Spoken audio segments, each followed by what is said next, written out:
আসসালামু আলাইকুম ওয়া রাহমাতুল্লাহি ওয়া বারাকাতুহু। প্রিয় শিক্ষার্থীবৃন্দ, আজকে আমরা আরেকটি বিষয়ে আলোচনা করব, সেটি হচ্ছে বাইনারি থেকে কিভাবে হেক্সাডেসিমাল সংখ্যা পদ্ধতিতে রূপান্তর করা যায়। তো একটা বাইনারি সংখ্যা আমি লিখে দিলাম 1111011.10110। এই সংখ্যাটি হচ্ছে বাইনারি সংখ্যা। একে আমরা হেক্সাডেসিমাল সংখ্যা পদ্ধতিতে রূপান্তর করব। তাহলে আমরা প্রথমে কি করব? প্রথমে সংখ্যাটাকে লিখে নিই 1111011.10110।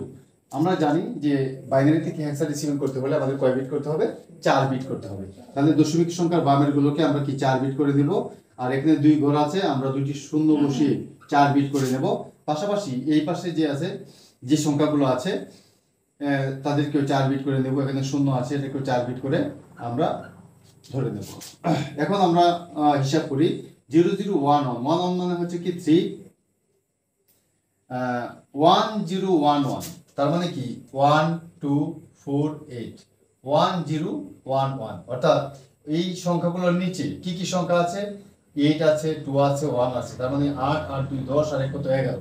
তার মানে হচ্ছে কি এখানে 11 মানে হচ্ছে কত? বি। তারপর হচ্ছে 1011 একই সংখ্যা, আমরা ধরে নেব এটা সমান 11, ব্র্যাকেটে কি দিয়ে দিব? বি। আমরা সরাসরি বি দিলেও পারি, আর এখানে কি 0। তাহলে আমরা আমাদের কাঙ্ক্ষিত সংখ্যাটি পেয়ে গেলাম 3b.b0। এই হচ্ছে আমাদের অক্টাল সংখ্যা। তো এটা হচ্ছে আমাদের আনসার। এখন আমরা যে কাজটি করব সেটি হচ্ছে যে হেক্সা থেকে বাইনারি সংখ্যায় রূপান্তর করব। আমরা হেক্সা থেকে যখন বাইনারি সংখ্যায় রূপান্তর করব তখন আমাদের কয় বিট করে করতে হবে? ওই 4 বিট করেই করতে হবে। অর্থাৎ সংখ্যাটাকে 4 বিটের যে বাইনারি সংখ্যায় রূপান্তর করতে হবে। আমরা করব এখন হেক্সা থেকে বাইনারি করব। বাইনারি আমরা একটা হেক্সা সংখ্যা দিলাম A2C.D.F, একটা বড় সংখ্যা নিয়ে নিলাম। এটা হলো একটা হেক্সাডেসিমাল সংখ্যা। একে আমরা কি করব? একে আমরা বাইনারিতে রূপান্তর করব। বাইনারিতে তাহলে আমাদের কি করতে হবে? এই আগের মতোই নিয়ম।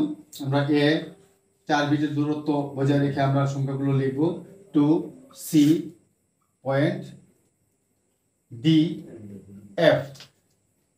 এর মান 10, 10 এর বাইনারি মান কত? 1010। তোমরা যদি প্রথম ভিডিওটি দেখে থাকো তাহলে অবশ্যই ওইখানে কিন্তু একটা শর্টকাট পদ্ধতি আছে সংখ্যা থেকে কিভাবে আমরা বাইনারি মান বের করতে পারি। 2 এর মান হচ্ছে কত? 10, 4 বিট করতে হবে, দুটি 0 দিয়ে দিলাম। সি এর মান কত? এর মান যদি হয় 10, বি এর মান 11, সি এর মান হচ্ছে কত? 12। 12 মানে কত? 12। 8 আর 4 12। এটা আমি কিভাবে বললাম? 8 আর 4 12 কিভাবে হিসাব করলাম? যে 1 2 4 8, এই 8 আর 4 হলে আমার 12 হয়ে যায়। এখানে 1, এখানে 1, এখানে 0, এখানে 0, তার মানে কি 1100। ডি এর মান কত হবে? এটা যদি হয় 12, ডি এর মান হচ্ছে কত? 13। ডি এর মান 13, তাহলে ডি এর মান 13 হলে 8 আর 4 12 আর 1 লাগে, তার মানে কত হয়? 13। হ্যাঁ 13। তার মানে 13 এর বাইনারি মান কত হচ্ছে? 1101 1101। তাহলে এফ সমান কত? 8 আর 4 12, 8 2 14 আর 1 15। এফ সমান আমরা জানি 15। তো 15 হলো কি 4টা 1 লাগে আমাদের, এখানে 4টে 1। তাহলে এখানে হচ্ছে কি আমাদের 15, এই মান আমরা পেয়ে গেলাম।